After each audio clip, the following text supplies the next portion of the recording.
Les services de maquillage sont une gracieuseté de Family Prix. De retour au bulletin. En juin prochain, le CARA, ou si vous préférez, le Québec Animal Rights Association, mènera la 3e marche internationale de Montréal pour la fermeture de tous les abattoirs. Alors, pour nous parler de cet événement et de leurs revendications, nous accueillons une des activistes de l'association, Patricia Bittard. Madame Bittard, bonjour. Bonjour. Bienvenue au bulletin. Merci. Alors, comment est née votre organisation, le CARA?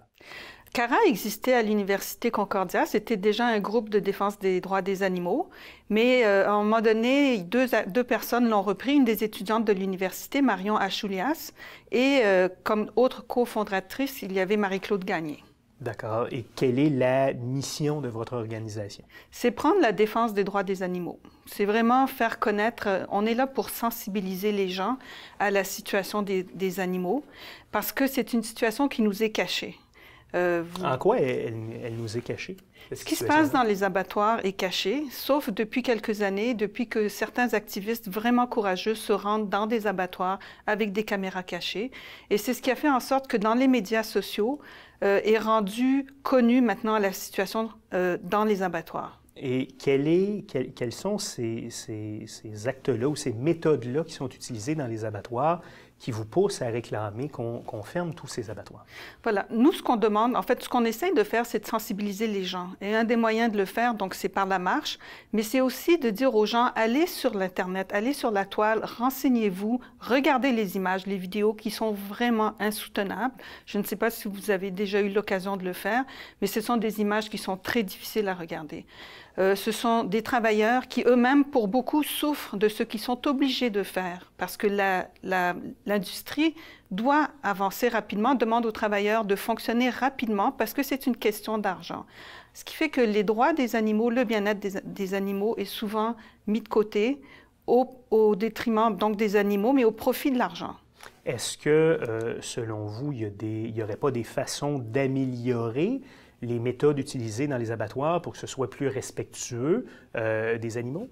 Ce serait un petit peu, pas vraiment connaître la réalité de l'industrie agricole, de l'industrie des abattoirs, que de demander ça parce que pour eux, c'est une question d'argent. Donc, pour apporter ces améliorations que souvent la loi leur demande d'apporter, et encore, c'est une des questions sur lesquelles nous pourrions revenir, la loi n'est pas encore assez forte à cet égard-là.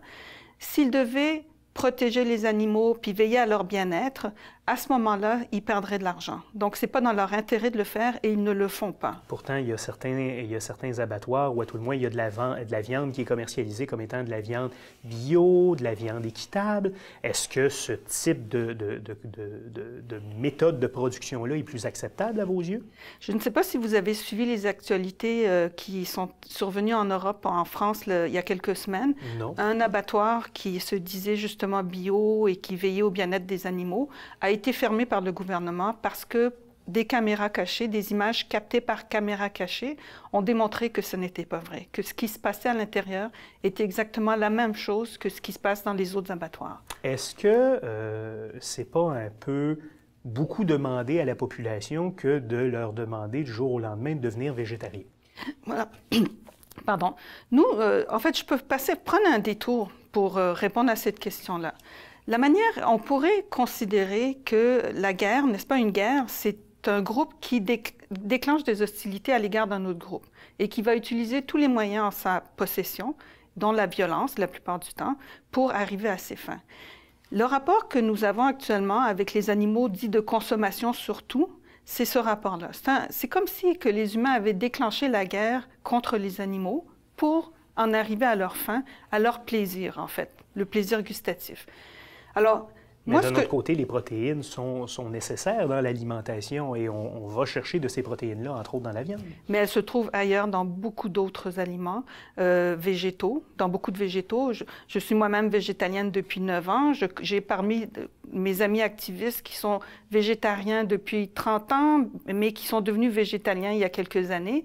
On se passe facilement de protéines animales et c'est une des choses auxquelles que nous aussi, qu'on voudrait faire découvrir aux gens aussi. C'est aller chercher, découvrir qu'est-ce qui existe comme protéine qui n'est pas d'origine animale. Il n'y aurait pas un genre de juste milieu qui pourrait exister où, par exemple, on pourrait resserrer les méthodes de production dans les abattoirs pour éviter les souffrances inutiles aux animaux, tout ça, et que ce ne serait pas un compromis acceptable compte tenu que de demander à la population d'abandonner complètement la viande, c'est beaucoup demandé, là.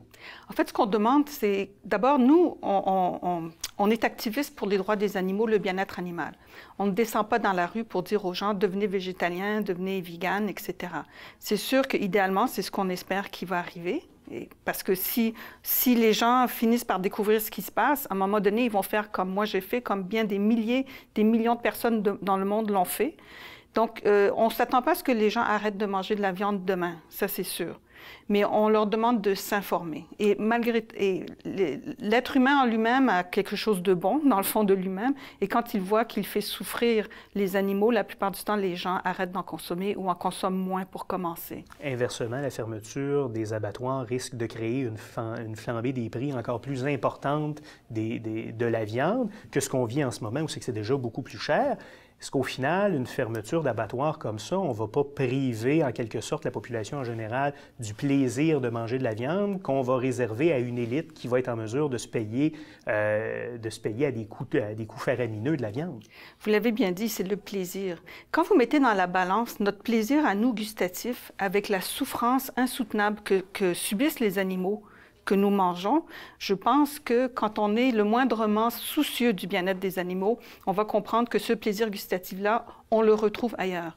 Et demandez à la plupart des végétaliens que, si vous en connaissez, mais moi je peux vous le constater, vous le dire, on peut manger très très bien végétalien. On trouve des milliers de recettes sur la toile. Tous les jours, je me fais une recette végétalienne, chaque fois différente, et je me régale et je ne suis pas la seule. Est-ce que votre organisme a une position semblable par rapport à la chasse, qui est un passe-temps qu'on voit peut-être moins dans la région de Montréal, mais qui est relativement populaire à travers le Québec? Est-ce que vous avez une position On a une position à l'égard de tout le bien-être animal. Donc, si vous me parlez de chasse, je peux vous parler de trapage. Donc, on a aussi des actions contre la fourrure. Elle commence à l'automne, elle se termine, la prochaine va avoir lieu après-demain, devant le magasin Labbé. Donc, on a des vigiles silencieuses, on est 30, des fois 40 personnes avec des pancartes. On ne dit pas un mot. Et donc, on fait comprendre aux gens que la fourrure est source de souffrances insoutenables pour les animaux aussi. Donc, c'est une autre de nos actions. On avait aussi eu des actions contre le cirque Shriner, qui venait à Laval, à La Salle, etc. Et parce que les animaux sont vraiment maltraités, ils sont confinés à l'intérieur, ils ne sortent pas pendant des années pour faire rire les gens. Et depuis l'année dernière, le cirque Shriner ne vient plus au Québec. Est-ce que, donc je comprends la position concernant le trapage, est-ce que vous souhaiteriez que la chasse soit interdite?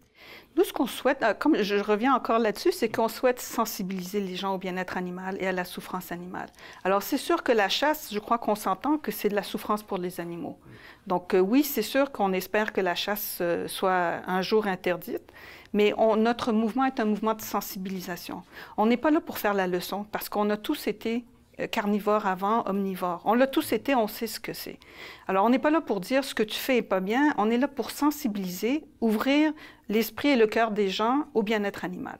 Est-ce qu'il y a eu une loi qui a changé le statut de l'animal selon le Code civil au Québec? Bon, ça a été voté il y a quelques mois, qui donne aux animaux un statut hybride entre le bien meuble et l'humain, d'être vivant, doué de sensibilité. Tout à fait. Est-ce que selon vous, c'est un bon pas? C'est un excellent pas, c'est un pas historique pour le Québec. Avec cette loi-là, on peut éventuellement tenter de changer les choses. Alors nous, CARA, on a commencé justement, grâce à cette loi-là, à demander, on a une pétition qui circule et on invite les gens à la signer, une pétition qui circule pour demander l'interdiction de ces courses aux cochons graissés. Ça paraît ridicule de dire ça aujourd'hui, on n'est pas au Moyen Âge, on est en 2016 et il y a encore ces courses au Québec notamment, de courses aux cochons graissés. Alors nous, ce qu'on demande au ministre, c'est d'utiliser l'article 64 de la nouvelle loi qui lui permet de définir un animal comme étant protégé par la loi, même si les premiers articles ne le reconnaissent pas comme tel. Alors nous, on prend la question du cochon. En tant qu'animal de consommation, il n'est pas couvert par la loi. Est-ce que cela pourrait s'étendre, selon vous, au rodéo, par exemple, qu'on voit à Saint-Tite durant le festival western, aux compétitions équestres? Pour l'instant, oui, c'est sûr. Comme je vous dis, tout ce qui est source de souffrance pour l'animal, oui, c'est sûr. Ça serait le cas. D'accord. Votre marche sera organisée à quelle date? Alors, c'est le 18 juin cette année. C'est un samedi. Le lieu reste à déterminer. Les personnes qui seraient intéressées à y participer ou à prendre connaissance de ce que nous faisons avec la marche peuvent se rendre sur le site de CARA. Quelle est l'adresse? Alors, en tapant CARA, Québec Animal Rights Association, ou KARA, mais en précisant, parce qu'il y a d'autres CARA sur la toile, ils vont trouver toute l'information. D'accord. Patricia Bittard, vous êtes une des activistes de l'organisation Québec Animal Rights Association. Merci d'avoir été là. Merci pour l'invitation. En 2014, les Canadiens ont mangé 26,5 kilos de bœuf par personne, soit près de 4 kilos de moins qu'en 2005, un recul de 13 %. Au cours de la même période, la consommation par personne pour l'ensemble des principales viandes diminuait de 6 kg, soit 6 %.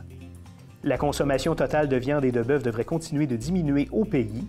On s'attend à une baisse de 0,8 % entre 2015 et 2019.